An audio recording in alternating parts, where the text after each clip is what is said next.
Welcome to the place where we can talk about TV. My name is Ron. Let's talk about From Dusk Till Dawn, the series. From Dusk Till Dawn is an adaptation of the Robert Rodriguez movie of the same name. It's not like Fargo, where the show takes place sometime after the movie and it's vaguely connected to the movie. From Dusk Till Dawn, the series is actually the movie. It's generally the same story, just expanded upon and retold. The show, just like the movie, follows the Gecko brothers after they've pulled off a bank heist, and they have to get to Mexico, and when they do get to Mexico, they get to the infamous titty twister. The show starts off pretty slow. Not to say that there isn't action, but for the first 3 episodes of the show, I really wasn't sure I was gonna keep watching. It's like at first they tried to make the show's Seth Gecko so much like the movie's Seth Gecko, they bury him underneath all these clever one-liners and quips and puns, and it gets to a point where it's pretty annoying. I mean, like, say just one normal sentence. They kind of let go of that as the show moves on,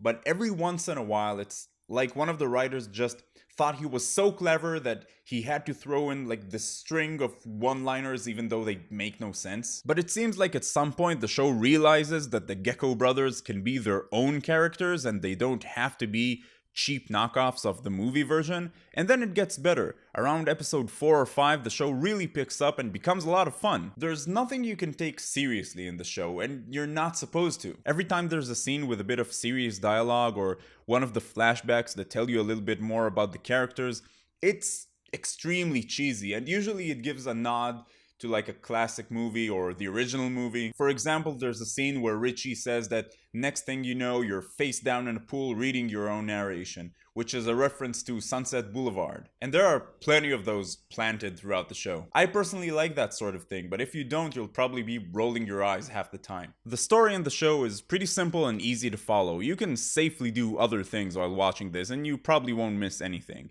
They have to get to Mexico, they kidnap this family to do it, there's a ranger that's after them, and once they get to Mexico, all hell breaks loose. Just towards the end of the show, there were a few things that made me go like, hey, yeah, that was pretty cool. That was a cool idea. Good for you, show. The action in the show is fun, it's very over the top, and it's very loyal to the original movie, with limbs flying around and like blood spraying all over. And a lot of it is in-camera special effects, which I thought was cool. That being said, it does not look good. The blood looks fake as hell, the sets look like sets, and the monster costumes, well, look like monster costumes. And everything that is CGI is very, very obvious. For their defense, all of those things can also be said for the first season of Doctor Who and Torchwood. But Doctor Who and Torchwood had far superior storytelling. As far as acting goes, well, this isn't the show you watch for great acting moments. Although the Gecko brothers themselves do a pretty good job,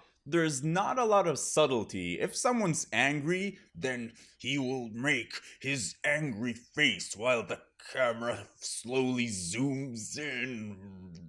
And before we wrap all of this up, there's just one casting choice in particular that I want to talk about.